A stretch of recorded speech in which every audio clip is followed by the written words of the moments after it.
Hello friends, welcome to BSL study point. तो दोस्तों, आज की इस वीडियो में हम लोग का टॉपिक है ओम का नियम यानी कि ओम्स लॉ।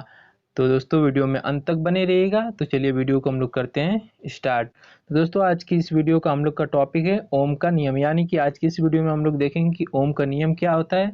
और ओम के नियम के साथ साथ ही दोस्तों, आज की इस वीडियो में मैं आपको बताऊंगा कि ओम के नियम का हम लोग सत्यापन कैसे करें, ताकि और दोस्तों इस टॉपिक से आपको बोर्ड एग्जाम में क्वेश्चन भी देखने को मिलता है।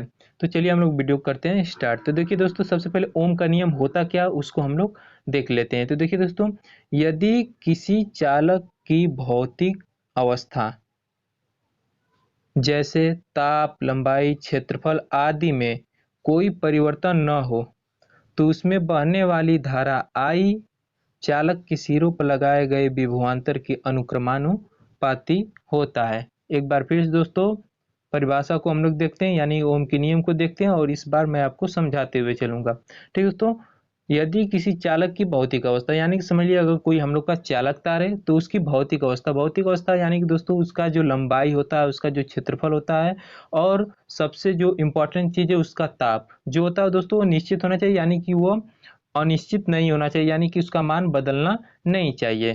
ठीक दोस्तों, में कोई परिवर्तन न हो यानी कि उसकी भौतिक अवस्था में कोई परिवर्तन नहीं होना चाहिए चालक तार की, जैसे ताप, लंबाई और क्षेत्रफल में।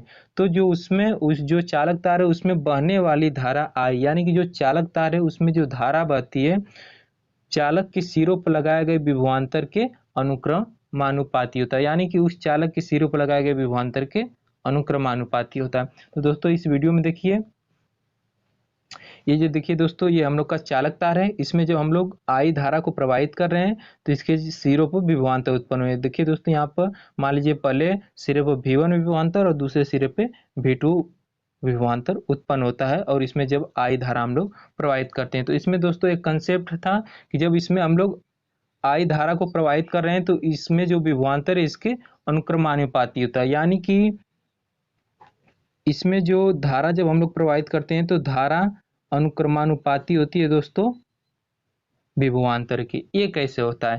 तो दोस्तों, अनुक्रमानुपाती पहले क्या होता है उसको समझ लीजिए। अनुक्रमानुपाती होता है जैसे, अनुक्रमानुपाती मतलब होता है दोस्तों कि अगर हम लोग धारा का मान बढ़ा रहे हैं तो धारा के मान के साथ साथ हम लोग के विभवांतर का मान भी बढ़ा है। अगर मान लीजिए कि अगर हम लोग मान लीजिए यही चालक तार है, इस चालक तार में अगर हम लोग 1 एम्पियर की धारा प्रवाहित कर रहे हैं तो दोस्तों इसमें 10 वोल्ट का विभवांतर उत्पन्न हो रहा है, मान लीजिए। ठीक दोस्तों, तो हमने फिर क्या किया दोस्तों, हमने फिर इसमें 2 एम्पियर की धारा को प्रवाहित किया।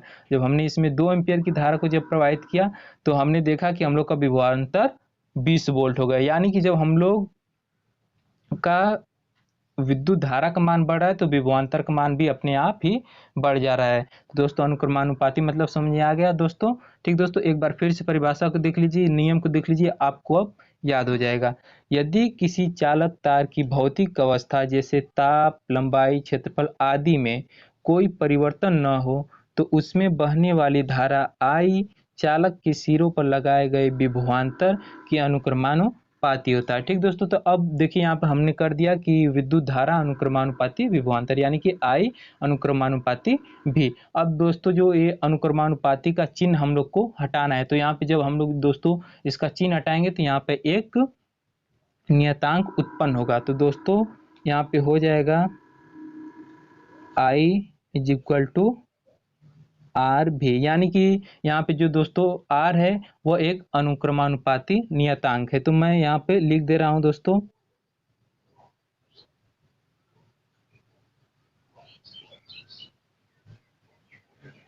कि हम लोग का जो आर है वो एक नियतांक है। तो यहाँ से दोस्तों हम लोग आर को बाहर करते हैं यानी कि नियतांक को बाहर करते हैं, तो यहाँ पे हम लोग का हो जाएगा दोस्तों V अपान आई। यही ओम के नियम का दोस्तों कहने का मतलब था कि हम लोग की जो चालक तार है उसमें जो हम लोग धारा प्रवाहित करते हैं तो उसमें जो विभवांतर होता है वो उसके अनुक्रमानुपाती होता है। तो चलिए अब हम लोग इसके सत्यापन की ओर चलते हैं, यानी कि अब हम लोग देखेंगे कि ओम के नियम का सत्यापन कैसे होता है। तो देखिए दोस्तों ध्यान से, किसी यदि किसी चालक तार के परिपथ में लगाए गए विभवांतर व धारा के मध्य ग्राफ खींचने पर सरल रेखा प्राप्त होना चाहिए। यानी कि ओम के नियम को सत्यापित करने से पहले हम लोग को दोस्तों जो है वो क्या करना पड़ेगा, यानी कि जब किसी चालक तार में जब विद्युत धारा बह रही है और उसमें जो चालक की सिरों पर उसके जो विभवांतर लगा है, जब उनके मध्य दोस्तों हम लोग ग्राफ खींचेंगे तो हम लोग को ग्राफ एक सरल रेखा में प्राप्त होना चाहिए। तो दोस्तों देखिए, आइए हम लोग एक चित्र के माध्यम से समझते हैं, उसके बाद हम लोग ग्राफ को खींचेंगे।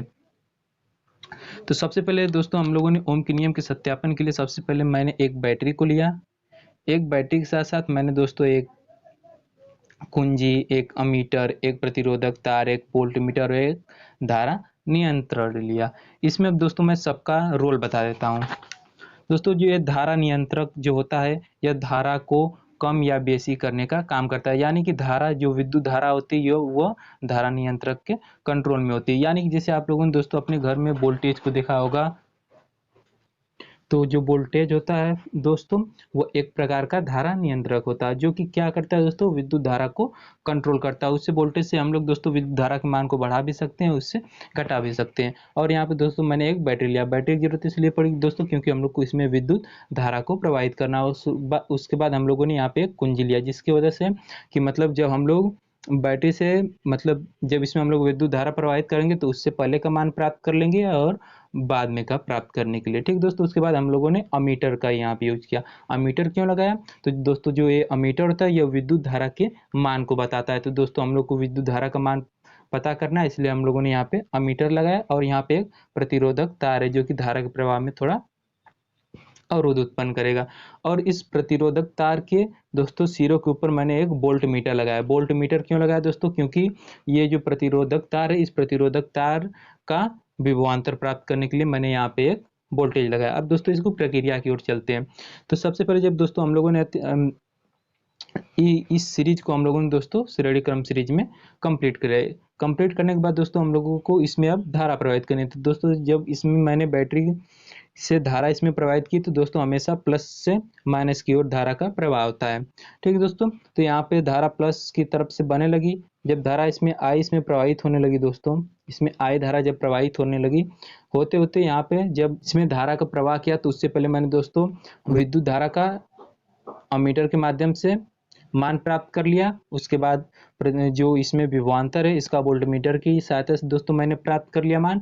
उसके बाद दोस्तों मैंने इसमें धारा प्रवाहित की। जब इसमें धारा प्रवाहित की तो थोड़ी देर बाद मैंने फिर इसको दोस्तों फिर बंद करके मैंने थोड़ी देर बाद फिर से विद्युत धारा का अमीटर की सहायता से मान प्राप्त किया और प्रतिरोधक तार का यानी कि जो विभवांतर उसका वोल्टमीटर की सहायता से मान प्राप्त किया। दोस्तों मैंने देखा कि जब इसमें मैंने 1 एम्पियर की धारा प्रवाहित की तो इसमें प्रतिरोधक जो तार है हम लोग का, इसमें दोस्तों 10 वोल्ट का विभवांतर उत्पन्न हुआ।